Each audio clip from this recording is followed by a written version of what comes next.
Everyone welcome to mobile বাস। আজকে আমি কথা বলবো টেকনোর আপকামিং স্মার্টফোন টেকনো কেমন 30 5G এই স্মার্টফোনটি নিয়ে। এই স্মার্টফোনটি 32 থেকে 35,000 টাকার মধ্যে লঞ্চ হতে পারে। এই স্মার্টফোনটিতে বেশ বেটার কিছু ফিচার্স নিয়ে হাজির হলো।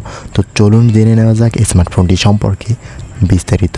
প্রথমে যদি এই স্মার্টফোনটির ডিজাইন এবং বিল্ড কোয়ালিটির কথা বলি, ফোনটি দেখতে হুবহু টেকনো কেমন 30 4G ভেরিয়েন্টের মতনই। হুবহু ডিজাইন, বিল্ড কোয়ালিটি সব কিছুই সেম থাকছে। ফোনটির ব্যাক প্যানেলে 4th ক্যামেরা প্রোভাইড করা হয়েছে, যেটি দেখতে বেশ চমৎকার।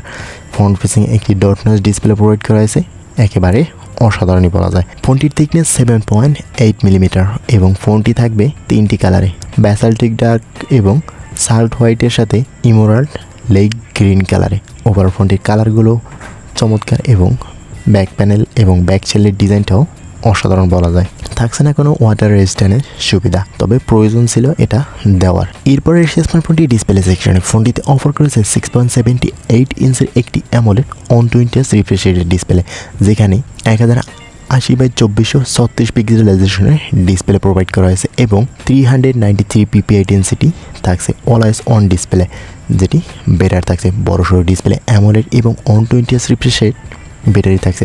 তবে টেকনো এবং ইনফিনিক্স বরাবর এই বাজেটের ফোনগুলো কার্ভ করে থাকে, বাট এই স্মার্টফোনটির বেলায় ভিন্ন থাকছে। তবে এখানে কার্ভেজ ডিসপ্লে হলে ব্যাটারি হতো। আদার্স দিক থেকে মোটামুটি ঠিকঠাক থাকছে স্মার্টফোনটির ডিসপ্লেটা। এরপরে দেখি স্মার্টফোনটির ক্যামেরা সেকশনে আমাদেরকে কী প্রোভাইড করছে।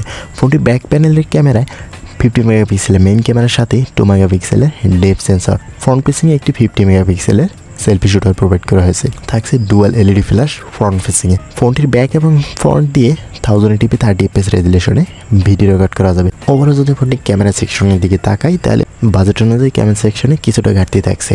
বেটার ভিডিও রেকর্ডের বদলি হিসেবে নর্মাল কিছুটা 4K ইউজ না করে 1080p দেওয়া হয়েছে, যেটা নর্মালি ইউজের জন্য। বাট এখানে অবশ্যই 4Kটা প্রোভাইড করা প্রয়োজন ছিল এবং ক্যামেরা সেকশনটাও আর একটু বেটার করার প্রয়োজন ছিল। এরপরে স্মার্টফোনটি পারফরমেন্স সেকশনে ফোনটিতে অফার করেছে মিডিয়াটেক ডায়মেনসিটি 7020 একটি 6 ন্যানোমিটারের চিপসেট, যেটি 5G সাপোর্টেড।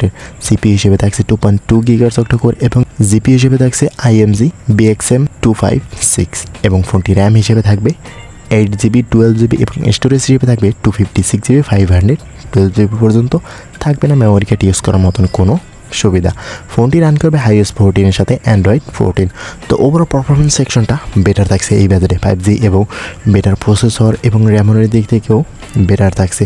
ওভারঅল ফোনটির পারফরমেন্স সেকশনটা বেটার, ভালো গেমিং, ভালো হার্ডি কাজগুলো মোটামুটি বেশ ভালোভাবেই করা যাবে। এরপরে এসেছে ফোনটি পাওয়ার সেকশনে। ফোনটিতে অফার করেছে 5000 mAh এর ব্যাটারি এবং 70 ওয়াটের ফাস্ট চার্জার। 100% চার্জ হতে 45 মিনিটের মতন সময় নেবে স্মার্টফোনটি, যেটা বেশ ভালো। 5000 mAh দিয়ে সারাদিন ইউজ করার মতন পসিবিলিটি থাকছে স্মার্টফোনটিতে। তো ওভারঅল ব্যাটারি সেকশনটাও চালিয়ে নেওয়ার মতন। এছাড়াও স্মার্টফোনটি কানেক্টিভিটি সিস্টেমে থাকছে লাউড স্পিকার, যেটি HD স্পিকারের সাথে 3.5 মিলিমিটার হেডফোন জ্যাকটাও প্রোভাইড করা হয়েছে। সিকিউরিটি হিসেবে থাকবে under display fingerprint sensor, Bluetooth 5.2, GPS, USB type support, dual band wifi এবং NFC সুবিধা থাকছে।